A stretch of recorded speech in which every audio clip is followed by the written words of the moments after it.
Rusia dan Myanmar memperkuat hubungan ekonomi melalui kerjasama di sektor pariwisata, energi, dan investasi.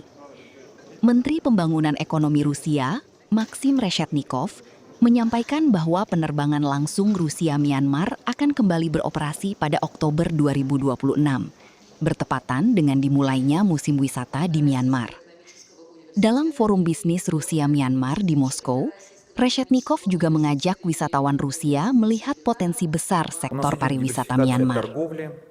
Например, с прошлого года Мьянма начала поставлять в Россию фасоль, трансформаторы, мебель, посуду. А Россия существенно нарастила поставки минеральных удобрений.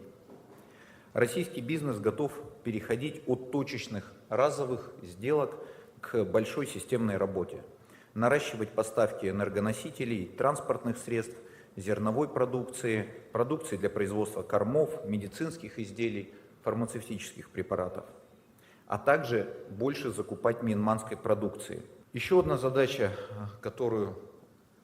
ставит перед нами российский бизнес и по которой мы ведем переговоры, это дать возможность российскому бизнесу инвестировать и сохранять мажоритарную долю в проекте на период окупаемости проекта. Это нужно для того, чтобы российские банки могли финансировать проекты в Мьянме и, соответственно, можно было привлекать не только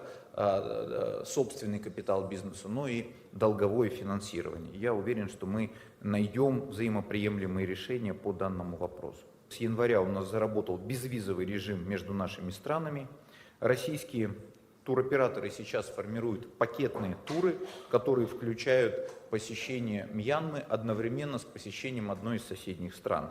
Такой формат позволяет разнообразить путешествия, больше увидеть. Кроме того, мьянманские коллеги активно участвуют в отраслевых событиях, выставках в России, знакомят нашего потребителя со своей страной, формируют на будущее рынок сбыта. Ну и, конечно, дополнительным стимулом станет возобновление прямого сообщения, авиасообщения в октябре, как раз когда в Мьянме начинается сезон. Коллеги, я российских потребителей призываю очень внимательно посмотреть на туристический потенциал Мьянмы. Он, правда, огромен. 2026 обращается президент Республики Союз Мьянма. ရုရှားမြန်မာနိုင်ငံဆက်ဆံရေးဟာကမ္ဘာပထဝီစီးပွားရေးစင်ကမှုများမြင့်မားနေတဲ့ကာလအတွင်းမှာပဲအပြန်အလှန်နားလည်ယုံကြည်မှုတွေနဲ့နိုင်ငံတကာမျက်နှာစာမှာခိုင်မာစွာနဲ့ပူးပေါင်းဆောင်ရွက်နေတာအားလုံးအသိပဲဖြစ်ပါတယ်အထူးသဖြင့်နိုင်ငံတာတမန်ဆက်ဆံရေးကိုအခြေပြုပြီးကုန်သွယ်မှုနဲ့ယင်းနှိမ့်မှုဆိုင်ရာဆွနယ်မှုတွေဟာနိုင်ငံချစ်ကြည်ရင်းနှီးမှုစီးပွားရေးဖွံ့ဖြိုးမှုနဲ့အနာဂတ်မျှော်မှန်းချက်တွေပေါ်မှာအဓိကကျတဲ့အင်အားများလည်းဖြစ်ပါတယ်နိုင်ငံကုန်သွယ်မှုအနေနဲ့လက်ရှိမြန်မာနိုင်ငံကထွက်ရှိနေတဲ့တည်တည်အနှစ်နဲ့တန်ဖိုးမြင့်ထုတ်ကုန်များငွေဝတ်ထည်တွေကိုရုရှားနိုင်ငံကိုအဓိကတင်ပို့ရောင်းချနေတယ်လို့ပဲရုရှားနိုင်ငံက73စီနဲ့ဓာတ်မြေဩဇာတွေကိုလည်းကျွန်တော်တို့အဓိကတင်သွင်းနေပါတယ်ဒါပြင်မြန်မာထွက်ကုန်တွေဖြစ်တဲ့ဆန်ပဲပြောင်းနှမ်းရေရွက်ပစ္စည်းတွေတိုးမြင့်တင်ပို့နိုင်တဲ့အတွက်လည်းဆွေးနွေးဆောင်ရွက်လက်ရှိနေပါတယ်အနာဂတ်မှာမြန်မာနိုင်ငံနဲ့ရုရှားနိုင်ငံတို့ဟာလေယာကန္တစွမ်းအင်အခြေခံအဆောက်အအုံစက်မှုလုပ်ငန်းတစ်ပံနဲ့နီးပညာရေးနဲ့လူစွမ်းအရင်းမြစ်ဖွံ့ဖြိုးတိုးတက်ရေးမှာပုံမှန်နဲ့ရှင်းတဲ့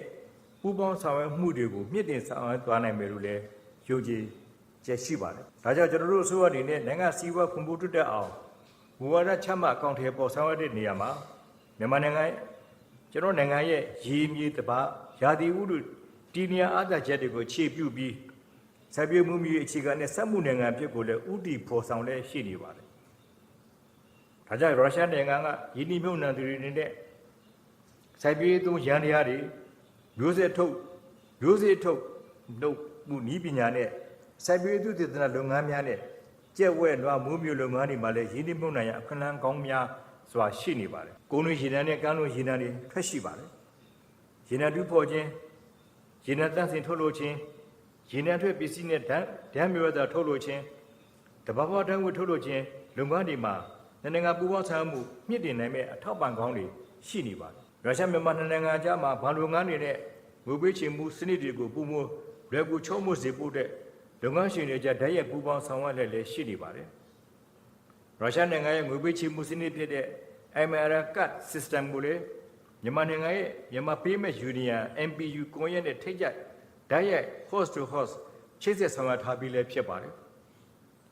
ဒါကြောင့်ရုရှားခရီးသွားတွေနဲ့စီးပွားလုပ်ငန်းရှင်တွေအနေနဲ့မြန်မာနိုင်ငံအတွက်မှာ MRR card တွေကိုအသုံးပြုပြီးတော့မှဘဏ်တွေ ATM ဆက်တွေမှာငွေထုတ်ယူတာတွေစတိုးဆိုင်နဲ့ဟိုတယ်တွေမှာလောက်ကူစားငွေပေးချေနိုင်တာကိုလည်းပြုလုပ်နိုင်ပြီဖြစ်ပါတယ်နိုင်ငံကုန်သွယ်မှုကိုလက်ကူချုံမှုစေပြီးစီးပွားလုပ်ငန်းတွေအတွက်ငွေလဲပြောင်းမှုကုန်ကျစရိတ်တွေလျော့နိုင်ဖို့အတွက်ကျပ်ရူဘယ်အသုံးဓာတ်ရိုက်အသုံးပြုမှုငွေပေးချေမှုများစသဖြင့်ဆောင်ရွက်နိုင်ပြီးလည်းဖြစ်ပါတယ်ဒီစနစ်ကနိုင်ငံစီးပွားပူးပေါင်းဆောင်ရွက်မှုကိုအားကောင်းဖို့အထောက်အကူပြုစေမှာလည်းဖြစ်ပါတယ်ထို့တူပဲနိုင်ငံစီးပွားပူးပေါင်းဆောင်ရွက်မှုနဲ့နိုင်ငံကုန်သွယ်မှုပုံမှန်မြင့်တင်နိုင်ဖို့အတွက်မြန်မာရုရှားကုန်သွယ်ရေးရိုးများတည်ထောင်နိုင်လည်းဆောင်ရွက်လျက်ရှိနေပါတယ်မြန်မာနိုင်ငံအနေနဲ့ရုရှားနိုင်ငံနဲ့နှစ်နိုင်ငံကုန်သွယ်မှုမြင့်တင်ခြင်းဖြင့်ဥရောပအာရှစီးပွားရေးသမဂ္ဂ EU နဲ့ပူးပေါင်းဆောင်ရွက်မှုများလည်းအလေးထားဆောင်ရွက်လျက်ရှိနေပါတယ်စိုက်ပျိုးရေးရေလုပ်ငန်းအထည်ချုပ်လုပ်ငန်းနဲ့ကုန်ထုတ်လုပ်မှုကဏ္ဍတွေတဲ့ဈေးကွက်တင်များပေါ်ဆောင်ခြင်းဖြင့်မြန်မာထုတ်ကုန်များယူရေးရှားဈေးကွက်ကိုပုံမဝင်ရောက်နိုင်မဲ့အခွင့်အလမ်းများကိုလည်းဖန်တီးပေးနိုင်မှာဖြစ်ပါတယ် Jelajahi cara baru mendapatkan informasi. Download Metro TV Extend sekarang.